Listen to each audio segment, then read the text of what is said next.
Hello जी, नमस्कार दोस्तों। मैं आपका दोस्त अरविंद। हमारे यूट्यूब चैनल रीड कर में आपका स्वागत है। जैसा कि दोस्तों आज हम UP DElEd BTC first semester विज्ञान का राजन सीरीज से बहुविकल्पी क्वेश्चन लेकर आए हैं, जो हमारे सेमेस्टर एग्जाम के लिए अति महत्वपूर्ण है। दोस्तों वीडियो अच्छा लगा तो चैनल को जरूर सब्सक्राइब करें। चलिए दोस्तों वीडियो शुरू करते हैं। देखते हैं हम लोगों का विज्ञान का बहुविकल्पीय क्वेश्चन किस टाइप से पूछा जाता है, राजन सीरीज में किस टाइप से दिया गया क्वेश्चन। चलिए दोस्तों हम लोग वीडियो शुरू करते हैं। पहला क्वेश्चन हम लोगों का दिया गया है, जल तथा खनिज लवणों का संवहन करता है। आप लोग इसका आंसर करिए कमेंट बॉक्स में कि प्रश्न नंबर पहला का जल तथा खनिज लवणों का संवहन करता है। अब विकल्प दिया गया है जाइलम, ब दिया गया है विकल्प फ्लोएम, स विकल्प दिया है कम्बियम, द दिया गया है इसमें से कोई नहीं। आप लोग प्रश्न नंबर पहले का आंसर करिए कि प्रश्न नंबर पहले का आंसर कौन सा हो जाएगा। अपने कमेंट बॉक्स में इसका आंसर करिए आप लोग। पहले क्वेश्चन का आंसर करिए, जल तथा खनिज लवणों का संवहन करता है। तो हम लोग का राइट आंसर हो जाएगा अ वाला इज करेक्ट आंसर जाइलम। अगला क्वेश्चन हम लोग का दिया गया प्रश्न नंबर 2, भोज्य पदार्थों का संवहन करता है। विकल्प दिया गया हम लोग का अ वाला दिया गया है जाइलम, ब वाला दिया गया है फ्लोएम, श वाला दिया गया है कम्बियम और द वाला दिया गया ये सभी। तो इसका आप लोग राइट आंसर करिए कमेंट बॉक्स में कि भोज्य पदार्थों का संवहन करता है। इसका कौन सा आंसर हो जाएगा, फटाफट कमेंट बॉक्स में इसका आंसर करिए। प्रश्न नंबर 2 का आंसर भोज्य पदार्थों का संवहन करता है। तो हम लोगों का कौन सा राइट आंसर हो जाएगा, कमेंट बॉक्स में इसका आंसर करिए आप लोग। तो हम लोग का ब वाला इज करेक्ट आंसर हो जाएगा, भोज्य पदार्थों का संवहन फ्लोएम द्वारा किया जाता है। ठीक, अगला क्वेश्चन हम लोगों का दिया गया है, प्रश्न नंबर 3 है, पर्ण प्रतान जो कि पत्तियों का रूपांतरण होता है किसमें पाया जाता है। मटर में पाया जाता है या सरसों में पाया जाता है या नीम में पाया जाता है या मक्का में पाया जाता है। आप लोग इसका कमेंट बॉक्स में इसका आंसर करिए। प्रश्न नंबर 3 का पर्ण प्रतान जो कि पत्तियों का रूपांतरण होता है पाया जाता है, कौन सा विकल्प सही होगा। प्रश्न नंबर 3 का आंसर करिए आप लोग फटाफट कमेंट बॉक्स में कि प्रश्न नंबर 3 का आंसर कौन सा हो जाएगा। अ होगा, ब होगा, श होगा कि द होगा। आप लोग कमेंट बॉक्स में इसका आंसर करिए फटाफट। प्रश्न नंबर 3 का आंसर पर्ण प्रतान जो कि पत्तियों का रूपांतरण होता है प्राय पाया जाता है। तो हम लोगों का अ वाला करेक्ट आंसर हो जाएगा मटर। अगला क्वेश्चन हम लोगों का दिया गया है प्रश्न नंबर 4, वे पौधे जो मरुस्थल में उगते हैं कहे जाते हैं, क्या कहे जाते हैं। आप लोग कमेंट बॉक्स में इसका आंसर करिए। विकल्प दिया गया पहला जीरोफाइट, बी दिया गया है एपीफाइट, स वाला दिया गया हाइड्रोफाइट, द वाला दिया गया इनमें से कोई नहीं। तो आप लोग इसका आंसर करिए फटाफट कमेंट बॉक्स में, वे पौधे जो मरुस्थल में उगते हैं उन्हें क्या कहते हैं। आप लोग प्रश्न नंबर 4 का आंसर करिए कमेंट बॉक्स में कि प्रश्न नंबर 4 का आंसर कौन सा हो जाएगा। तो हम लोगों का प्रश्न नंबर 4 का आंसर हो जाएगा वाला इज करेक्ट आंसर जीरोफाइट, मरुस्थल में पाए जाते हैं जिसमें कांटेदार होता है। ठीक, अगला क्वेश्चन हम लोग से पूछा जा सकता है, जैसे दिया गया है कंडरा जोड़ती है। आ वाला विकल्प दिया गया हड्डियों को हड्डियों से, बा वाला विकल्प दिया गया पेशियों को पेशियों से, स वाला विकल्प दिया गया तंत्रिका तंत्र को पेशी से, या द वाला दिया गया विकल्प पेशियों को हड्डी से। तो आप लोग प्रश्न नंबर 5 का आंसर करिए कि प्रश्न नंबर 5 का कौन सा आंसर हो जाएगा। कंडरा जोड़ती है, आ वाला विकल्प सही होगा कि बा वाला होगा कि स वाला होगा कि दा वाला। तो हम लोगों का प्रश्न नंबर 5 का कंडरा जोड़ती है पेशियों को हड्डी से, द वाला इज करेक्ट आंसर हो जाएगा हम लोगों का। ठीक, अगला क्वेश्चन हम लोगों का दिया गया है प्रश्न नंबर 6 दिया गया है। प्रश्न नंबर 6, हमारे शरीर की सबसे छोटी हड्डी है। विकल्प दिया गया है स्टेपीज, बा वाला विकल्प दिया गया है फीमर, सा वाला दिया गया है विकल्प इंकस, दा वाला दिया गया इनमें से कोई नहीं। तो प्रश्न नंबर 6 का हमारे शरीर की सबसे छोटी हड्डी कौन सी होती है, उसका नाम क्या है। आप लोग कमेंट बॉक्स में बताइए कि कौन सा विकल्प प्रश्न नंबर 6 में सही होगा। तो हम लोगों का राइट आंसर कौन सा हो जाएगा, आ वाला होगा या बा वाला होगा, सा वाला। आप लोग कमेंट बॉक्स में इसका आंसर करिए। तो हम लोगों का प्रश्न नंबर 6 का आंसर हो जाएगा सा वाला इज करेक्ट आंसर। ठीक, अगला क्वेश्चन हम लोगों का दिया गया है प्रश्न नंबर 7, निम्न में से कौन सा रोग विटामिन की कमी से होता है। तो हम लोगों का विकल्प दिया गया अपूर्णता रोग, ब दिया गया कैंसर, श दिया गया है टीबी, द दिया गया है इनमें से कोई नहीं। तो प्रश्न नंबर 7 का आंसर करिए आप लोग कि प्रश्न नंबर 7 का आंसर कौन सा हो जाएगा। निम्नलिखित में से कौन सा रोग विटामिन की कमी से होता है। तो प्रश्न नंबर 7 का आंसर हम लोगों का हो जाएगा अ इज करेक्ट आंसर, अपूर्णता का रोग। ठीक, आप लोग इसको याद रखिए, वेरी इंपॉर्टेंट क्वेश्चन है। अगला क्वेश्चन हमसे पूछा जाता है, प्रश्न नंबर 8 पूछा जा सकता है, एक गज बराबर होता है, एक गज बराबर दो होता है, एक गज दूरी मास्क जरूरी। आप लोग इसको ध्यान दीजिए, इसका आंसर कौन सा हो जाएगा। आ दिया गया है 5 फुट, बा वाला दिया गया है 4 फुट, सा वाला दिया गया है 3 फुट, दा वाला दिया गया है 2 फुट। तो आप लोग इसका आंसर करिए कमेंट बॉक्स में कि कौन सा आंसर हो जाएगा प्रश्न नंबर 8 का आंसर। तो हम लोगों का प्रश्न नंबर 8 का आंसर हो जाएगा सा वाला इज करेक्ट आंसर, एक गज बराबर होता है 3 फुट। अगला क्वेश्चन हम लोगों का दिया गया है जो हमारे सेमेस्टर एग्जाम के लिए अति महत्वपूर्ण है।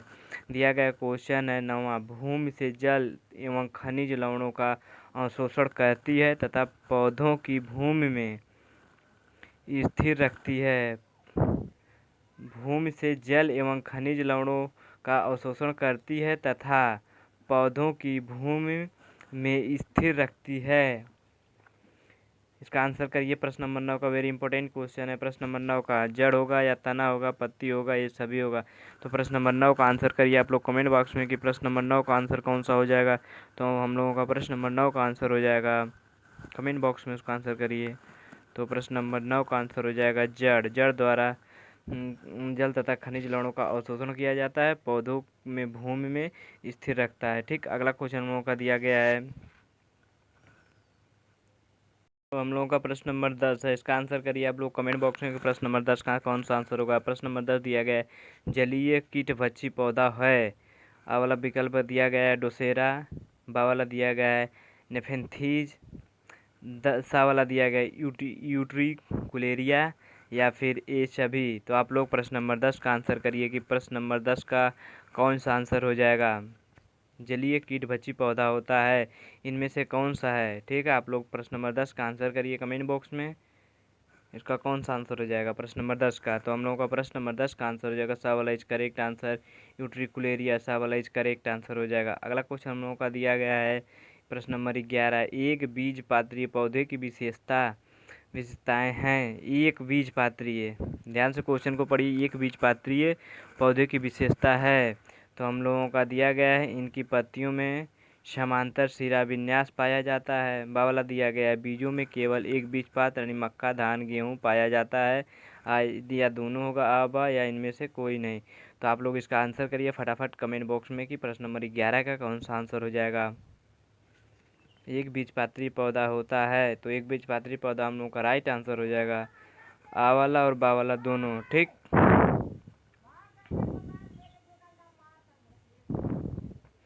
अगला क्वेश्चन हम लोगों का दिया गया प्रश्न नंबर 12, द्विबीजपत्रीय पौधों की विशेषता होती है। आप लोग इसका आंसर करिए प्रश्न नंबर 12 का कमेंट बॉक्स में कि प्रश्न नंबर 12 का आंसर कौन सा हो जाएगा। द्विबीजपत्री, इसके पहले क्वेश्चन हम लोगों का एक बीजपत्री पूछा गया था, लेकिन अब पूछा जा रहा है हम लोगों का द्विबीजपत्री। आप लोग इसको ध्यान में रखिए। ठीक, अब फिर आ वाला विकल्प दिया इनकी पत्तियों में जालिका कवक सिरा विन्यास पाया जाता है। बा वाला दिया बीजों में दो बीजपात जैसे दो दाल, चना, मटर, सरसों पाया जाता है। सा वाला आ तथा बा दोनों, हम लोगों का सा वाला इस करेक्ट आंसर हो जाएगा। अगला क्वेश्चन हम लोगों का दिया गया प्रश्न नंबर 13, जड़ों के प्रकार हैं।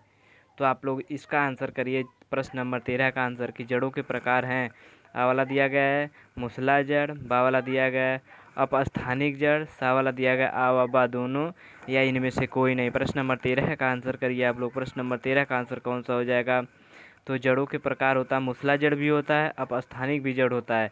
तो हम लोग सा वाला इज करेक्ट आंसर हो जाएगा। ठीक, ओके, अगला क्वेश्चन हम लोग देखते हैं। प्रश्न नंबर 14 नंबर का क्वेश्चन हम लोगों का दिया गया है।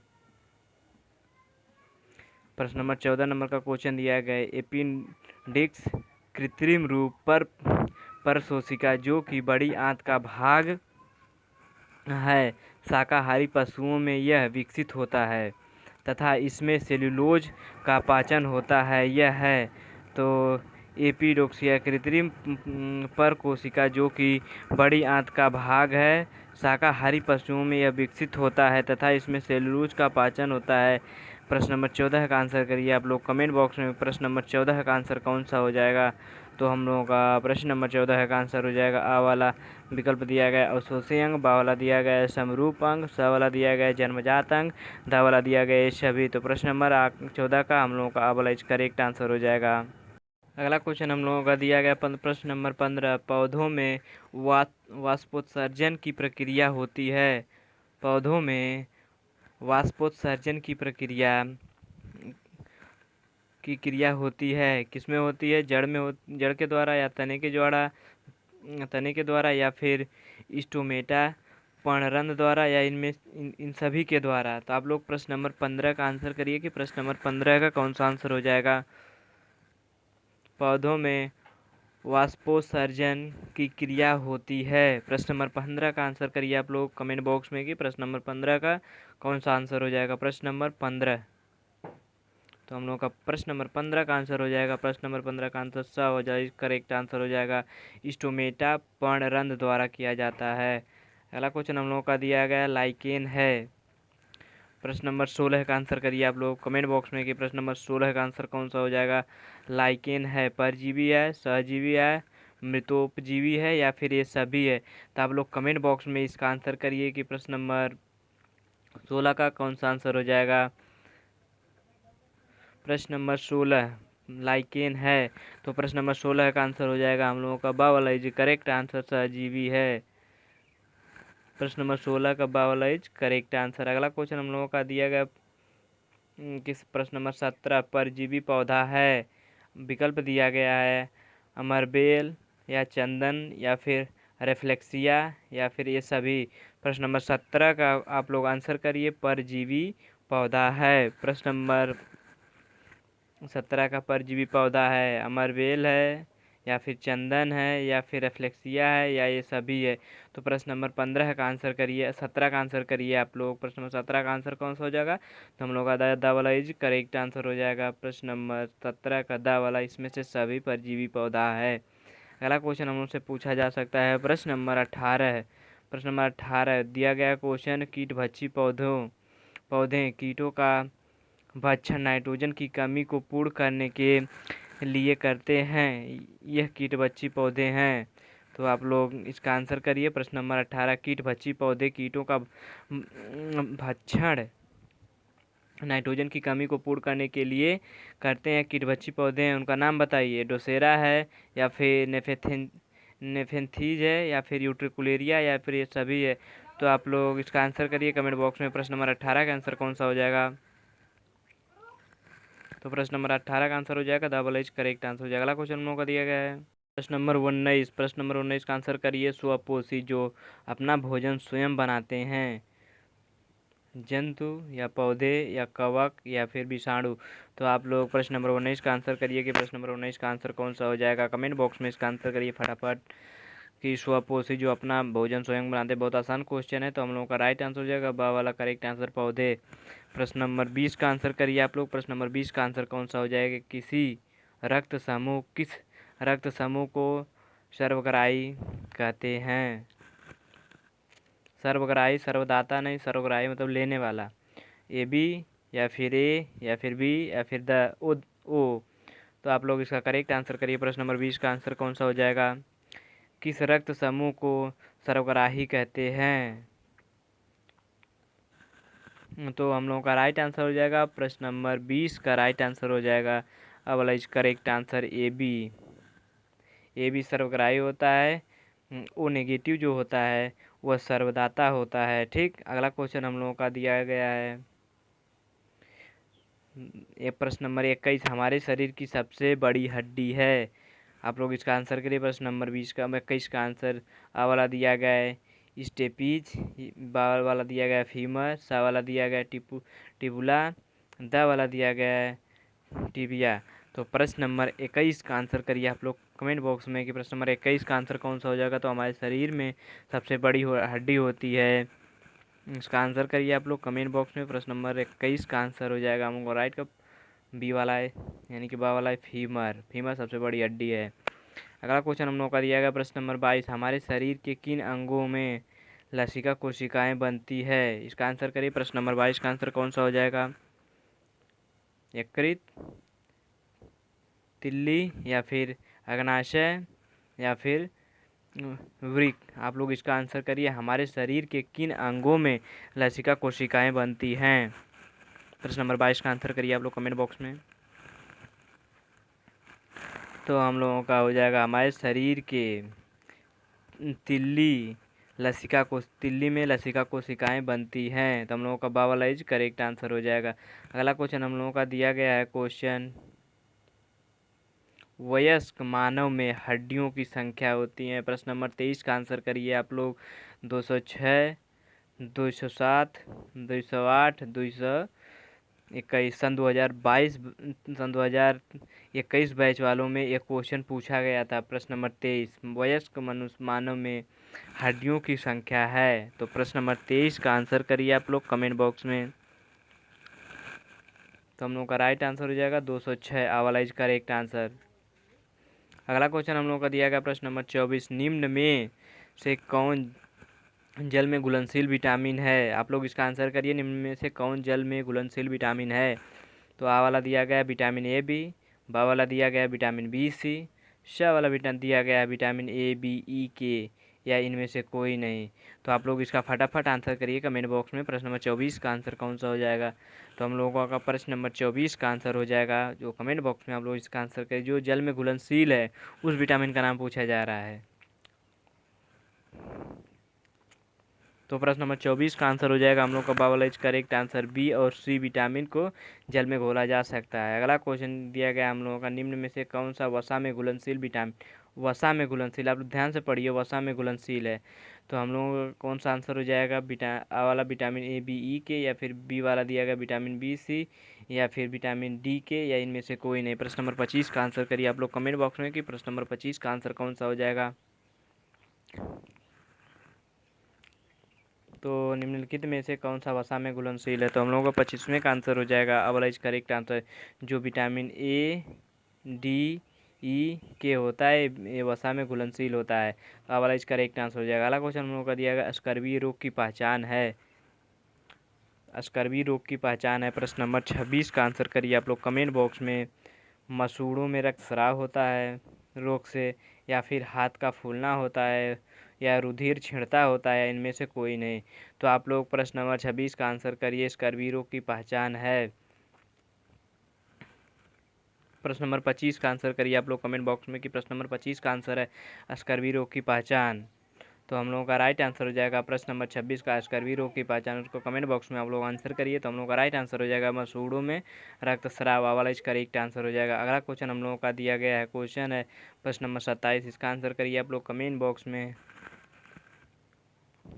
प्रश्न नंबर 27, मेरेस्मस तथा क्वाशिओरकर रोग किसकी कमी से होता है? दिया गया विकल्प हम लोगों का, आ वाला विटामिन, या फिर बा वाला प्रोटीन, या सा वाला लिपिड, या इनमें से कोई नहीं। प्रश्न नंबर 27 का आंसर करिए आप लोग कि प्रश्न नंबर 27 का आंसर कौन सा हो जाएगा। प्रश्न नंबर 27, मरेस्मस तथा क्वाशिओरकर रोग किसकी कमी से होता है? तो हम लोग का राइट आंसर हो जाएगा प्रश्न नंबर 27 का राइट आंसर हम लोग का बायोलॉजी करेक्ट आंसर, प्रोटीन की कमी से यह रोग होता है। हम लोगों को प्रश्न नंबर 28 दिया गया है। प्रश्न नंबर 28 का आंसर करिए, रक्तदाब मापा जाता है। आ वाला दिया गया है स्फेरोमीटर, बा वाला दिया गया हम लोगों का अनीमोमीटर, सा वाला दिया गया एमीमीटर, दा वाला दिया गया है स्फिग्नोमैनोमीटर। आप लोग इसका आंसर करिए। प्रश्न नंबर 28 का आंसर कौन सा हो जाएगा? कमेंट बॉक्स में इसका आंसर करिए आप लोग। प्रश्न नंबर 28 का आंसर करिए। तो हम लोग का प्रश्न नंबर 28 का आंसर हो जाएगा स्फिग्नोमैनोमीटर, दा वाला इस करेक्ट आंसर हो जाएगा। रक्तदाब स्फिग्नोमैनोमीटर से नापा जाता है। अगला क्वेश्चन हम लोगों का दिया गया 29 नंबर का क्वेश्चन है, किस रक्त समूह को सर्वदाता कहा जाता है? विकल्प दिया गया ए, विकल्प दिया गया बी, विकल्प दिया गया ए बी, या फिर दा वाला दिया गया ओ। तो प्रश्न नंबर 29 का आंसर करिए आप लोग। प्रश्न नंबर 29 का आंसर कौन? सर्वदाता, सर्वदाता ओ को कहा जाता है। अगला क्वेश्चन हम लोगों का दिया गया है, अगला क्वेश्चन हम लोगों का दिया गया प्रश्न नंबर 30, उपापचय की क्रिया कितने प्रकार की होती है? आप लोग इसका आंसर करिए कमेंट बॉक्स में। प्रश्न नंबर 29 30 का आंसर कौन सा हो जाएगा? आ वाला दिया गया 1, बा वाला दिया गया 2, सा वाला दिया गया 3, दा वाला दिया गया 4। उपापचय क्रिया कितने प्रकार की होती है? तो प्रश्न नंबर 30 का आंसर आप लोग करिए कि प्रश्न नंबर 30 का आंसर कौन सा हो जाएगा। कमेंट बॉक्स में उपापचय क्रिया कितने प्रकार की होती है? तो हम लोगों का राइट आंसर हो जाएगा 2 प्रकार की। बा वाला इज करेक्ट आंसर। अगला क्वेश्चन हम लोगों का दिया गया है, वायु है विषमांगी मिश्रण, शुद्ध पदार्थ या यौगिक या फिर समांगी मिश्रण? आप लोग प्रश्न नंबर 31 का आंसर करिए कि प्रश्न नंबर 31 का आंसर कौन सा हो जाएगा। वायु विषमांगी मिश्रण है, शुद्ध पदार्थ है या फिर यौगिक है या समांगी मिश्रण है? प्रश्न नंबर 31 का आंसर करिए आप लोग। तो हम लोगों का राइट आंसर हो जाएगा प्रश्न नंबर 31 का वायु विषमांगी मिश्रण है। वाला इज करेक्ट आंसर हो जाएगा। अगला क्वेश्चन हम लोग को दिया गया प्रश्न नंबर 32, निम्नलिखित में से उभयचर प्राणी है? दिया गया विकल्प खरगोश, बा वाला दिया गया चूहा, सा वाला दिया गया कछुआ, दा वाला दिया गया गाय। तो आप लोग, ये बहुत आसान क्वेश्चन है, आप लोग इसका आंसर करिए कमेंट बॉक्स में। प्रश्न नंबर 32 का निम्नलिखित में से उभयचर प्राणी है? इसका कौन सा आंसर हो जाएगा? तो हम लोग सा वाला इज करेक्ट आंसर हो जाएगा 32 का सा। अगला क्वेश्चन हम लोगों का दिया गया है, निम्नलिखित में से कौन सा मछली का अनुकूलन अंग नहीं है? अनुकूलन अंग, आप लोग इसको अनुकूलन शब्द ध्यान से समझिए। निम्नलिखित में कौन सा मछली का अनुकूलन अंग नहीं है? प्रश्न नंबर 33 का आंसर करिए आप लोग। प्रश्न नंबर 33 का कौन सा आंसर हो जाएगा? तो विकल्प दिया गया है धारा रेखित शरीर या फिर पंख या फिर गलफड़े या फिर हो जाएगा फेफड़ा। तो आप लोग प्रश्न नंबर 33 का आंसर करिए कि प्रश्न नंबर 33 का आंसर कौन सा हो जाएगा। तो हम लोगों का निम्नलिखित में से कौन सा मछली का अनुकूलन अंग नहीं है? आप लोग क्वेश्चन को ध्यान से पढ़िए। तो हम लोगों का राइट आंसर हो जाएगा फेफड़ा, दा वाला इज करेक्ट आंसर। अगला क्वेश्चन हम लोगों का दिया गया है, प्रश्न नंबर 34 का आंसर करिए आप लोग कमेंट बॉक्स में।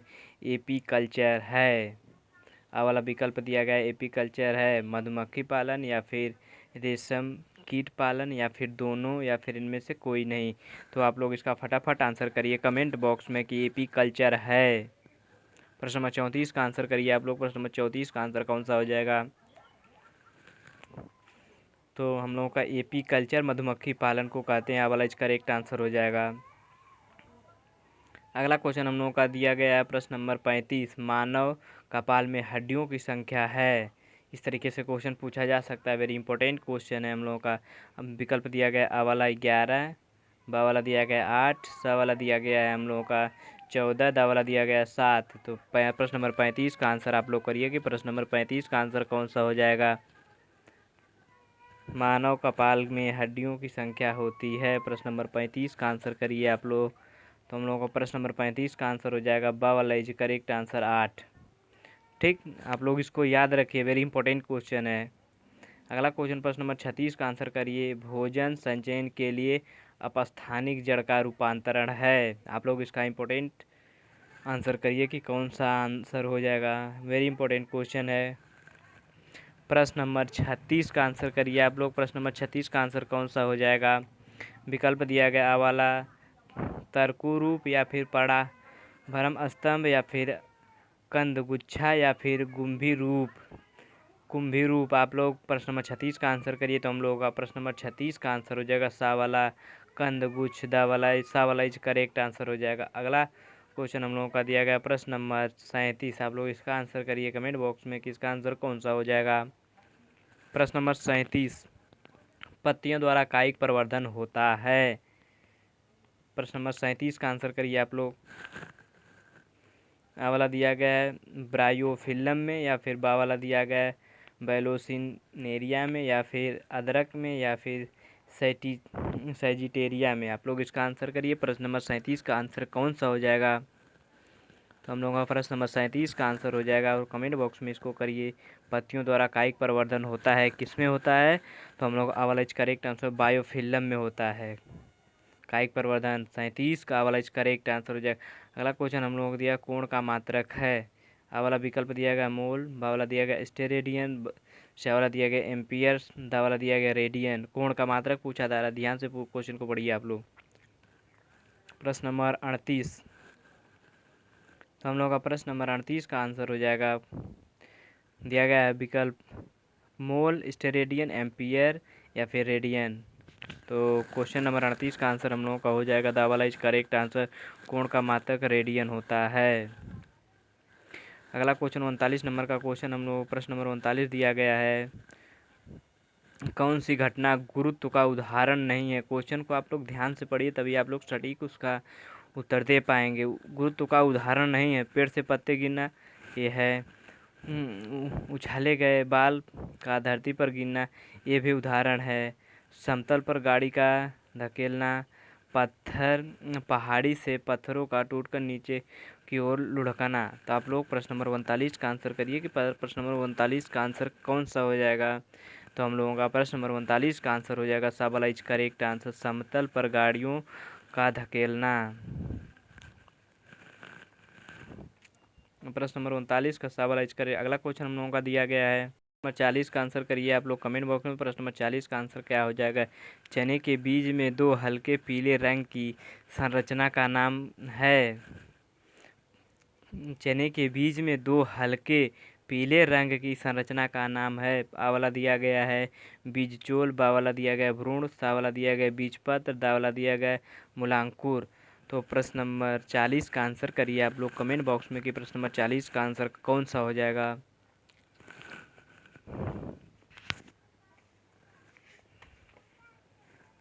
तो हम लोगों का प्रश्न नंबर 40 का आंसर हो जाएगा, बा वाला इज करेक्ट आंसर। प्रश्न नंबर 40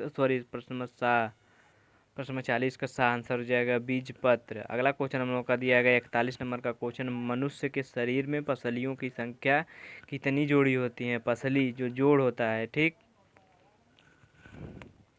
मनुष्य के शरीर में पसलियों की संख्या कितनी जोड़ी होती है। आप लोग इसका आंसर करिए। प्रश्न नंबर 41 का आंसर कौन सा हो जाएगा। हम लोग का विकल्प दिया गया है 12 जोड़ी, 10 जोड़ी, 14 जोड़ी, 20 जोड़ी। तो आप लोग इसका आंसर करिए कमेंट बॉक्स में कि प्रश्न नंबर 41 का आंसर कौन सा हो जाएगा। तो हम लोग को प्रश्न नंबर 41 का आंसर वाला इज करेक्ट आंसर हो जाएगा, आ वाला इज करेक्ट, 12 जोड़ी पसलियों की संख्या हमारे शरीर में पाई जाती है। अगला क्वेश्चन पूछा जा सकता है, वेरी इंपॉर्टेंट क्वेश्चन है, मनुष्य की खोपड़ी में कितनी अस्थियां होती हैं। आप लोग इसको ध्यान से पढ़िए क्वेश्चन को, मनुष्य की खोपड़ी में कितनी अस्थियां पाई जाती हैं। प्रश्न नंबर 42 का आंसर करिए आप लोग कि प्रश्न नंबर 42 का आंसर कौन सा हो जाएगा। दिया गया 28 अस्थियां होती हैं, या 30 होती हैं, या 32 होती हैं, 40 होती हैं। तो मनुष्य की खोपड़ी में कितनी हड्डी अस्थियां होती हैं, इसका कमेंट बॉक्स में आप लोग आंसर करिए कि प्रश्न नंबर 42 का कौन सा आंसर हो जाएगा। तो हम लोगों का प्रश्न नंबर 42 का आंसर हो जाएगा 28, आ वाला इज करेक्ट आंसर हो जाएगा। प्रश्न नंबर 42 का आ वाला इज करेक्ट आंसर। अगला क्वेश्चन हम लोगों का दिया गया प्रश्न नंबर 43, इसका आंसर करिए आप लोग। दौड़ने हेतु उपयुक्त अनुकूलन प्राणी है। दौड़ने हेतु प्रयुक्त अनुकूलित प्राणी है। आ वाला दिया गया चमगादड़, बा वाला दिया गया एंटीलोप, या फिर सा वाला दिया गया यूरोमेट्रिक्स, या फिर झरना। तो आप लोग इसका प्रश्न नंबर 43 का आंसर करिए कि कौन सा हो जाएगा। दौड़ने हेतु उपयुक्त अनुकूलित प्राणी है। प्रश्न नंबर 43 प्रश्न नंबर 43 का आंसर करिए आप लोग। प्रश्न नंबर 43 का आंसर कौन सा हो जाएगा। प्रश्न नंबर 43 का आंसर, प्रश्न नंबर 43 का हम लोग बा वाला करेक्ट आंसर हो जाएगा एंटीलोप। अगला क्वेश्चन हम लोगों का दिया गया प्रश्न नंबर 44, दही को मथनी द्वारा तीव्र गति से मथने से प्राप्त मक्खन को पृथक करने की विधि का नाम बताइए। आप लोग हम पूरा पढ़ दे रहे हैं, इतना नहीं दिखाई दे रहा है। तो दही को मथनी द्वारा तीव्र गति से मथने से प्राप्त मक्खन को पृथक करने की विधि का नाम बताइए। मक्खन को पृथक करने की विधि का नाम बताइए। प्रश्न नंबर 44 का आंसर कौन सा हो जाएगा। हम लोगों का दिया गया ऊर्ध्वपातन, बावला दिया गया अपकेंद्रण, सावला तलछट्टीकरण, निष्पादन। आप लोग प्रश्न नंबर 44 का आंसर करिए कि प्रश्न नंबर 44 का आंसर कौन सा हो जाएगा।